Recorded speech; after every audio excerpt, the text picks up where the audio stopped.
What's up? What's up, everybody? Welcome to the Go Figure podcast. It's episode 35.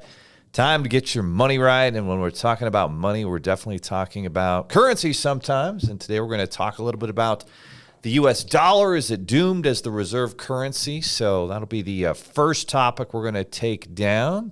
What's topic number 2? Yeah, we got to get into our mindset piece, Leo. Why a relentless mindset creates extraordinary success. Ooh, yeah, we're going to talk about it in regards to what I learned in watching the Covenant film and how this relentless thing pays off over and over again in life, but most people don't have it.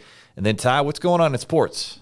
Yeah, well, there's a lot going on in sports, Leo. Well, we only care about one sport. Yeah, we follow the NFL, maybe a little bit of hockey, but we're going to talk about the NFL releasing their schedules, some new exciting games, a Black Friday special, and sounds like there's a new way to watch NFL Sunday Ticket. Oh, that's good news. Good news, because that other way was a pain in the ass. Yep. And our mastery topic, how the Air Jordan movie breaks down the genius strategies that made Nike billions, and just what kind of, they came up. They were scrappy. They were the underdog, especially in the basketball shoe situation, the basketball world in the 80s. And if you haven't seen that movie, I highly recommend it, especially if you're an entrepreneur, a small business owner, and you want to see how do you go get, the big name client? How do you have the vision? How do you focus on being customer-centric? And so that one's going to be fun. But, guys, you're probably wondering where we've been.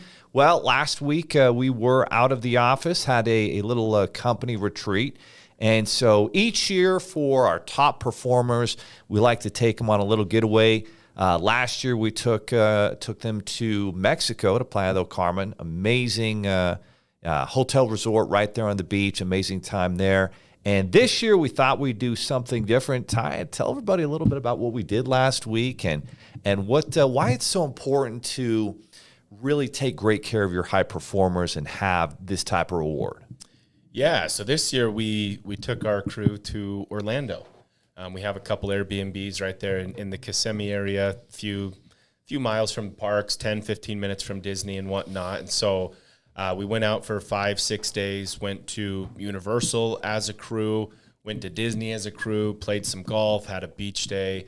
It's really important to spend some time, especially with these top performers, live with them outside of the office, show them that you care, get to know their significant others, get to know what drives them, what motivates them, what excites them, watch them come out of their shells. I saw Jillian do It Wasn't Me by Shaggy at poolside karaoke. There we go. And I never would have expected that. So it just helps you come together as a team. It helps you care about one another. It helps you love one another. So I think it is very important, that, especially if you can afford it financially, to award those that are, overachieving. And it helps those that aren't overachieving, that are struggling, strive for something. Because I know those that were staying here back at the office were definitely a little bummed out that they couldn't go, and hopefully it lights a flame, lights a fire there where they can really strive to get there next year. Absolutely. You know what my favorite part of that trip was? It wasn't taking everybody to Universal and the Velocicoaster, as fast as that is. It wasn't the Hulk roller coaster where I blacked out from the front row. That was pretty wild. It wasn't, hitting all those Disney parks and the fireworks at the end of the day. It wasn't. My favorite thing in that entire trip was when we all got together at that kind of the sand volleyball courts right there at the clubhouse in this community that we've got these B&B properties at. And everybody came over and we kind of had these different teams. And if you won, you got to keep on playing. And that was just so much fun, because something about top performers says that they are kind of innately competitive. They like to win. They like the challenge. And so I really, really loved that. We were playing until dark, until it got so dark that, we couldn't see the ball and people were going to get hurt with the spikes in the face. And that was just so much fun. Everybody, regardless of your skill, was out there competing and having a great time. Luckily, it stopped raining in time to where we could all get together. And I think it's important when you can get everybody in those situations where there's a little friendly competition, even if you're not the best athlete in the world. And so I loved seeing everybody kind of compete and have a good time and talk a little bit of, not too bad, but a little bit of smack in between. Of course, my wife was on the other side, and she was hitting fireball serves at my face. But that was a lot of fun. Yeah. No, that was a great time. I agree. That was one of the highlights there. And outside of, like we said, getting people to come out of their shells and seeing who they are outside of the office is definitely a lot of fun. Absolutely. And those things are, emotional, and they drive people, and it's good. It's good that not everybody could go, because top performers need to be rewarded. And then, hopefully, like you said, it lights a fire under the entire team so that they can make it to the next, corporate getaway that we do next year. And then, it's important to have kind of those, quarterly or semi-annual get-togethers. So we'll have to start figuring out, talk to Marie, what we're going to do for the summer. We got to do something fun and get everybody together for a little activity for the summer. But that said, guys, let's jump into topic number one, which is our money topic. Guys, this is a little bit of a weird one, but you've seen it in the news, right? You've seen it. Oh, the U.S. dollar is in massive trouble, and what does that mean for us as business owners? What does that mean for us as U.S. citizens? Obviously, we believe in capitalism and freedom and all of this foundation that allows us to be able to pursue our dreams. And, if you've ever lived in another country or been there for a long period of time, especially maybe a third world country, boy, you come back with a lot of respect and a lot of gratitude for the country that you live in. So there's articles all over the place about, is the U.S. dollar doomed as the world's reserve currency? And I guess the first question that we probably should answer is, why is it even important that the U.S. dollar is the world's reserve currency, and why does it even matter? And I've done a lot of research and study on this, and you guys are seeing this in all sorts of different videos and articles in the news. And the interesting thing about the U.S. dollar as the world reserve currency is most countries and governments, like, for example, Greece, where my dad's family came from to come to America, or Argentina, where my aunt is from. Those two countries are two countries that actually defaulted on their currency bonds. And what happens is, in countries, even ours, where you spend a lot of money as a government, usually what ends up happening is at some point inflation goes up so high and your currency gets devalued so much that it's no longer worth anything. And then you end up defaulting because you've debased your currency. And basically, you just printed a lot of money and it screws your currency. Simple as that. So the cool thing about being or maybe not the cool thing, depending on your point of view, about the U.S. dollar being the global reserve currency, which it has been since the end of World War II back in 1945, is that if you do print a lot of money because you're the world's reserve currency, it doesn't hurt your currency or economy nearly so bad because the whole world is using it. But there's a big risk now because we are starting to see a push that maybe the U.S. is going to lose its global reserve currency. Ty, what have you seen about this in the news or out and about? Have you seen anything about this? And what do you think people think about this? I mean, the average business owner, we've got so many things to worry about. We really don't have time to worry about, is the U.S. dollar going to lose its reserve currency? But it is kind of a big deal. If it does, it'll affect all of us. But, what do you think people are thinking and small business owners are thinking about that? Like you said, I mean, unless you're in that specific industry, I don't think people are really thinking about it all that much. I think the news definitely needs things to talk about. It needs things to try and scare people about, and so I think that's where a lot of this is coming from. At the end of the day, the research I've done is the mere fact that it's still by far the most commonly accepted currency across the world. It's not really, there's not a massive threat. It seems like, and correct me if I'm wrong, I haven't done a ton of research. It seems you're actually right on. Okay. The greatest threat to this point has been cryptocurrency, but there's since then been a lot of regulations and slowdowns, and crypto's really fallen. But it seems like the greatest threat to our currency being the reserve currency was cryptocurrency. But that's to the extent. I haven't done a ton of research, but as long as it's still the most commonly accepted, the most commonly used, and frankly the most trusted, I can't think of another currency that across the world that I trust more than the US dollar to continue to prevail. So, I mean, I think that's what it comes down to. Yeah, exactly right. And so I was asking ChatGPT, and then I was asking, have you heard of Bard? We're probably going to have to do an episode. Maybe we'll do an episode about Bard on Thursday. But Bard is Google's version of ChatGPT and AI. Oh, okay. And so I was watching the All In podcast, and these guys are, billionaire tech investors, just super smart, entrepreneurs, and they were doing a little demo on Bard, and I'd heard a little bit about Bard. It's Google's AI thing, and interestingly enough, I think in a lot of ways it may actually be better than ChatGPT, which is interesting. One of the issues with ChatGPT is if you ask questions like, hey, for example, U.S. currency, what's the biggest, which global currency is used in most transactions across the world? And so you ask that to ChatGPT, and it's like, well, my data ends in September of 2021. Even version 4 does of ChatGPT. But if you ask Bard, it's like up to date as of today because it's so integrated in with Google and everything that Google's built out. So that was kind of interesting. So I asked Google, well, who is the number one currency in the world and based on all the transactions happening? And they're like, the majority of them are the U.S. dollar. And it's anywhere from 60 to 88%, depending on which category. If it's a category of actual like foreign currencies being transferred, it's 88%. If it's what percent of central banks, like every country has a central bank, like ours is the Fed, that decides on the interest rates and what they're going to be. But all the central banks in the world hold 60% of their assets in U.S. dollars, including their own, right? And so that means that still it's by far number one. Number two is a lot of people would think it's China. It's not. It's the euro. And then number three is China, which is maybe 2 or 3%, even though it's the second largest economy in the world, because the government doesn't let their currency out and they don't let their residents move their money out of China very often because they want to control it and keep it all in-house.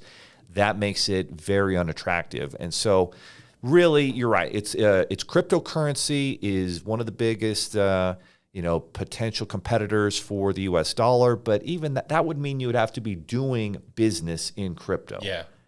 And you still don't really do business in crypto. And that's where the fear was. A lot of people predicted that's where we were going. Like you could buy cars with Bitcoin, completely leaving the dollar behind, but I just don't see the government won't allow it. Yeah, it can't. Yeah, government won't allow it, but I love the idea of it. I love the idea of, hey, let's go buy something in Ethereum or Bitcoin or whatever cryptocurrency there is. So then the other thing that you've been hearing a lot of is, everyone's going to move to the Chinese renminbi. Renminbi is I think I say their global currency, and then if it's inside China, it's the Chinese yuan with a Y.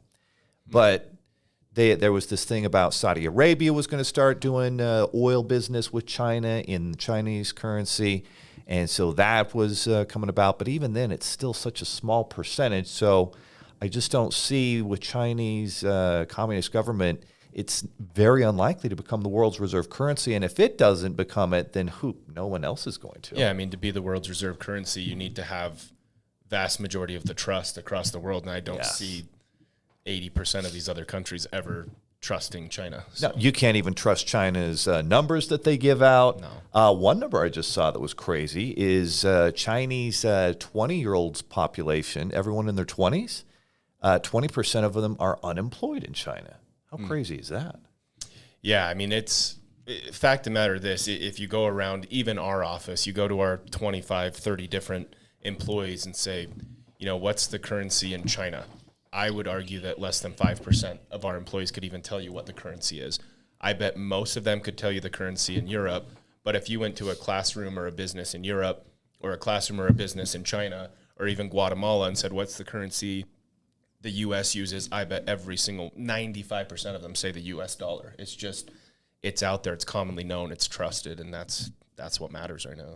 One of the principles that we live by, and this is on our wall, is control what you can control. And so there's always something crazy happening in the news, whether you're worrying about World War III with Russia and Ukraine or China and Taiwan, or you're worried about the U.S. losing its global currency. All of those things are well beyond our control. But what can we control? We can control what we do as business owners, as entrepreneurs, and control our world, right? We can deliver better value to our customers and clients. We're going to talk about this Nike film and how they were focused on that. We can create a great culture within our team, and that was what was so awesome about the corporate retreat we did last week. Is you could just feel the culture and listen to. I just sat and listened to people talk about it, what it's like to work at seven figures, and just a lot of positive things. Of course, not perfect. A lot of things we're always trying to improve on and make changes, but those are the things that we can control. You can control what happens in your home. You can control the values and principles that your children and that you and your spouse are teaching them. Like, those are things that we can control. And so if you control what you can control, and excellence and that high standard and participation trophies are not a part of what we do, those are the things that you can actually make a big difference. And so the more of us that are doing those things, and that's one thing I hear too, is there's all this talk that the U.S. is in decline and that everything, obviously a lot of our schools don't teach that we're the best country in the world anymore. They teach some of these different things that may be true in some aspect, but certainly aren't. It just doesn't even pay attention or give credit to all of the good things.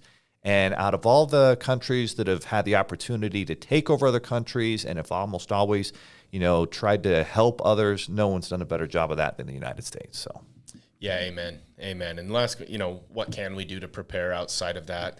People want more of a clear-cut, straight answer. Like, if you actually believe the dollar is disappearing and we're doomed, buy things that hold value in whatever currency is out there and taking over. Buy things like gold and property that doesn't matter if it's the euro, the pound, whatever it may be. You can sell gold for whatever currency you need at that time. So, the top three would probably be gold, real estate, and crypto.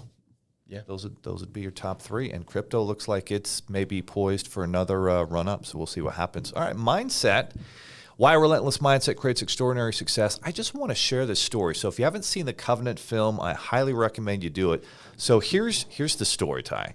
So this guy, he's been in the military. This is his fourth tour in Afghanistan. Of course, you guys know that the U.S. was in Afghanistan from 2001 to 2021 when we had that really bad exit of Afghanistan. But so this guy had done 4 tours, and this is based on a lot of true stories. And one of the key factors in helping the U.S. to have any kind of success in Afghanistan, and whatever you want to measure, was these interpreters. Because no one spoke the language. Very few, how many U.S. citizens or people in the military would actually study whatever they speak in Afghanistan? Not very many. And so they would have these interpreters, and these interpreters would help them to find the Taliban and those that were, killing the democracy they were trying to build in Afghanistan, and killing.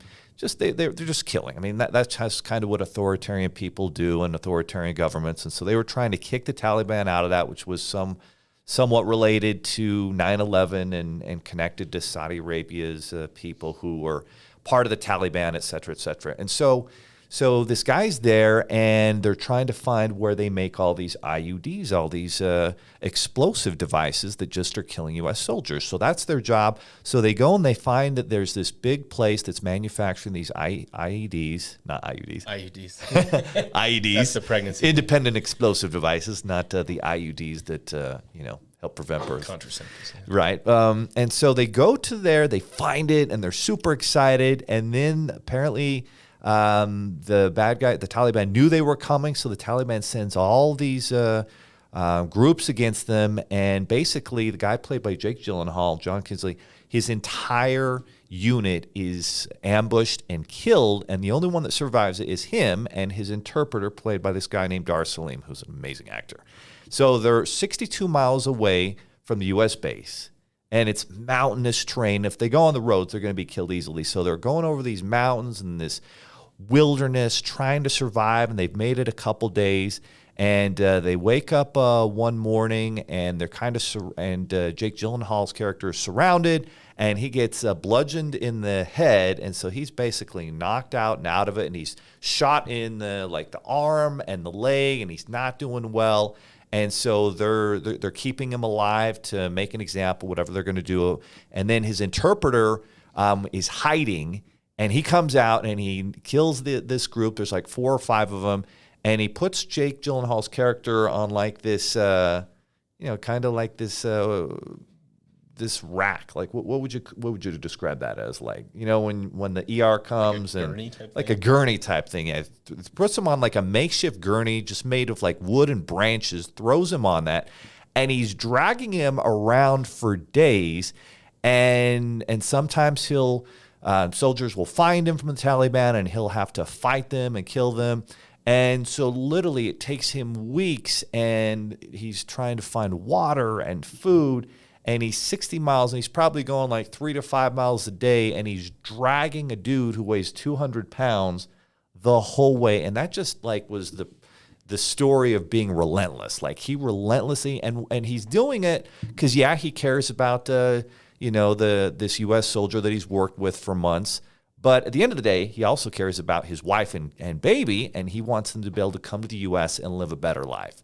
So it's kind of two different things that are driving him, but he's super relentless about it, and he eventually gets Jake Gyllenhaal there, and then Jake Gyllenhaal comes back to the U.S., eventually recovers, and he's like, we promised to get this guy a visa and get his family out of the country, and it's all this enormous red tape. He eventually finds a guy who he had saved his life. Jake Gyllenhaal's character saved his life 8 years earlier. They get the visas, and Jake Gyllenhaal mortgages his home for $150,000 and pays his own money to have this military group help them get this guy and his family out of the country. And he goes there, and you'll have to watch the movie to see what happens. I won't spoil it for you, but amazing. And so for me, it's just like this mindset of being relentless. That's what it means. A guy who's dragging a guy who weighs 200 pounds up and down these mountains, 60 miles, probably took him 2 weeks to do it, barely surviving with water and food, just exhausted. And sometimes that's what it takes to succeed in business as an entrepreneur. And I feel like if you can go that extra mile for your client or for your team or for a strategic partner, that type of relentless effort will produce incredible results, but very few will. So yeah, and you notice again, we come back to this, Leo. I haven't seen this movie, but it sounds like you got to see it. He went through all this. He did whatever it takes to accomplish what he was set out to accomplish, and guess what? It wasn't that instant gratification. My guess is it took quite some time before his family was actually able to come back and start months. A new life. Yeah, it was months, and they had to jump through all these hoops, and they could have died a million times, to try and get to the U.S. And he could have walked away and just left Jake Gyllenhaal's character there to die, and I'm going back to my family. Yeah. And it was such a well-known thing that he was able to survive that the entire Taliban was hunting him and his family for months after that. So he's having to hide and scrimp by and just find food wherever he can and people who will help him. And just an incredible story. Definitely recommend that film. All right, guys, let's jump into our sports segment. NFL schedules have been released, and there's a lot of big things going on with the NFL. Break this down and unpack it for us, Ty. What's going on with the NFL in 2023? Yeah, schedules got released, which is obviously very, very exciting. And finally, we are done with DirecTV, having to have DirecTV or a student to be able to watch NFL Sunday Ticket. YouTube TV finally picked that up. Thank you, YouTube. We appreciate you. So you can now get YouTube TV and be able to get every single NFL out-of-network game.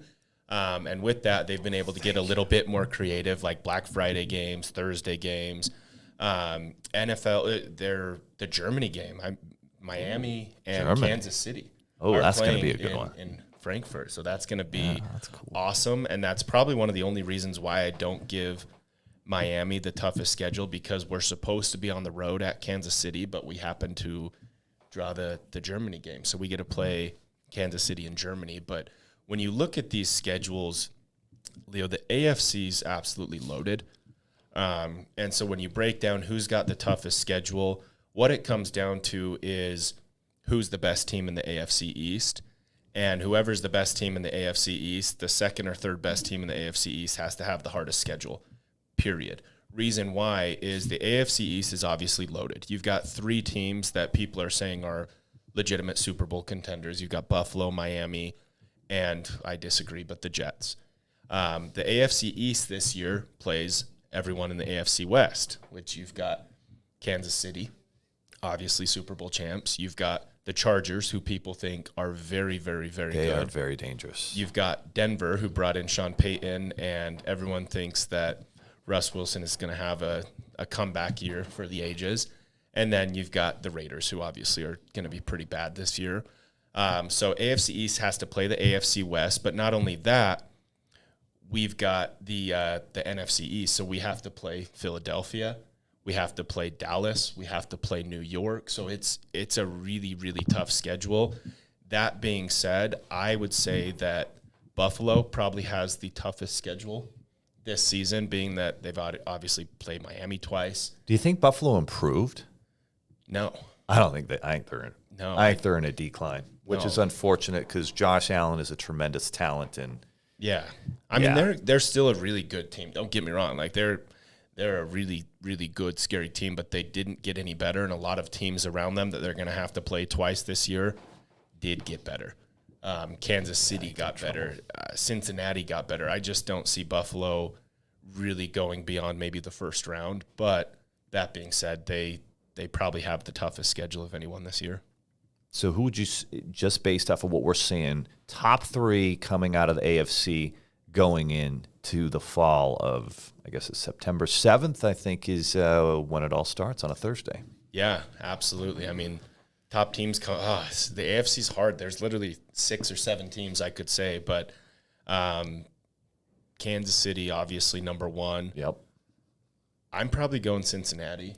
I would. Number 2, and that's where 3 gets hard. Number 3 could be the Chargers, could be the Dolphins, could be the Ravens, could be the Bills, could technically be the Jets. I think it's the Dolphins. I think it's the Dolphins. They got a lot better. I think it's the Dolphins. Yeah, but and there's Aaron Rodgers may not realize this, but I mean there's a lot of learning curve when you go into a new offense, a new team, new personnel. I mean, this is his first time doing it. Maybe he'll be seamless like Tom Brady, but I tend to think it's probably going to be a little bit of an adjustment there. Yeah. And Buffalo, I think, has declined. I think they've gotten worse. He doesn't get to play the Bears twice this year. Baltimore, I think, is the same team they've always been. They're going to get some wins, maybe get into the playoffs, but they're not going to go far enough, and they don't have enough offense. And San Diego, I guess that's maybe the one wild horse. Yeah. But it seems like their defense lets them down all the time. So yeah, I'm not seeing it. I mean, if Bosa stays healthy, they've got Bosa. They've got Khalil Mack on the other side. I mean, Van Noy had a good year. Derwin James, they've got a lot of talent. No, you're right. So it's kind of like if the defense puts it together, they could be extremely dangerous. Yeah. I am really excited for this season. Yeah, it's going to be fun. It's going to be a lot. All right, dude. So tell us, like, you've been to a lot of NFL stadiums, and one of your bucket list goals is to go to all of them. So which ones are you looking at taking a visit to in 2023? Yeah, there's a couple that I've got on the radar, and I've got to get to SoFi. It's just, I was going to say, that is a sweet-looking stadium. I, coming into it, was planning to go to Kansas City because I'd love to see Arrowhead. I haven't been there yet, but again, it's in Frankfurt now, so going to have to wait on that one. But, yeah, I'll probably go to SoFi, and then we've got a rep that's moving out to Tampa, and I already told him I'm coming out to Raymond James. So won't be a Dolphins game, but still. That'll be nice. Yeah, it's a nice. Definitely not going back to MetLife. That was terrible. Yeah, last year we hit up Cowboy Stadium, watched Tom Brady. That was fun. We dropped by the Jets the year before, and then you guys went to San Francisco, right? Yeah, which was Levi Stadium. Beautiful stadium, terrible game. That's right. That was a tough game. We scored on like the second play of the game and didn't score again. So it was a tough game, but it was fun. Beautiful stadium. One of my favorite stadiums, like locations, and everyone was really kind. The food was really good. So, all right, what are you thinking? Top 3 in the NFC. I like your top 3. I agree. I think Kansas, Cincinnati, Miami. Top 3 in the AFC. NFC, I think, is maybe a little more clear cut. We'll see. Yeah, NFC's easy at number 1. It's definitely Philadelphia. Number 2 is the 49ers, and number 3 is the Lions. Ooh, no kidding. No kidding. No kidding. Dan Campbell. Boy, they played well. Yeah. Boy, they played well last year. And I feel like if they would have gotten into the playoffs, they would have been that team that nobody wanted to face. Oh, yeah. Cowboys fans are going to hate this. Vikings fans are going to hate this. Giants fans also think they're going to be really good. Forget it. No, I don't see it. The Lions are going to have a deep run. Oh, that sounds good. Sounds good. You know what? I think we should save the Nike segment and all the business takeaways for Thursday. Yeah. I'll go watch the movie. It's funny. I think we've had that on our itinerary for a schedule for like the last 3 weeks, but we haven't got to it yet. But we're going to get to it Thursday, guys. I promise we're going to get to it Thursday. And there are a lot of amazing takeaways from that movie that you can literally translate and implement directly into your business.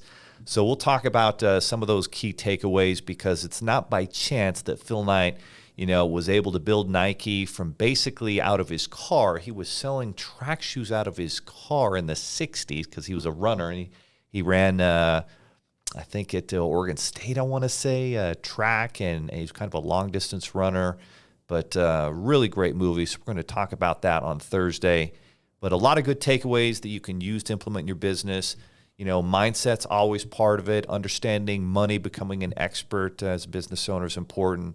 And then, I think we should talk a little bit about this YouTube TV deal next podcast as well, because I was listening to this on NFL radio, and it is causing an absolute shitstorm for satellite TV, because all of the bars and restaurants and everyone that wants to air these games now has to get YouTube TV, and YouTube TV already has this, and it's a prime example of, if you don't adapt, you're going to get eliminated. And I'll spit some more stats. Very it's good. Pretty insane, Very but good. YouTube TV is single-handedly going to be putting out all sorts of businesses. So, well, I'm excited because the other NFL Sunday Ticket through DirecTV was a pain in the ass. So yeah. Awesome. I'm excited. All right, guys, we'll go figure. Have a great day. Have a great week. We'll see you on Thursday. And, if you're getting value out of this, share it with other folks who are looking to get their money right, who are looking to get their mindset right, who want to be, challenged or pushed to understand a better way to grow a business and to live and to raise a family. If that's, share it, give us a thumbs up, subscribe. And if you have questions, put them in the comment section and we will answer those. Ideas for podcast topics, let us know. Other than that, have yourself a wonderful Tuesday evening.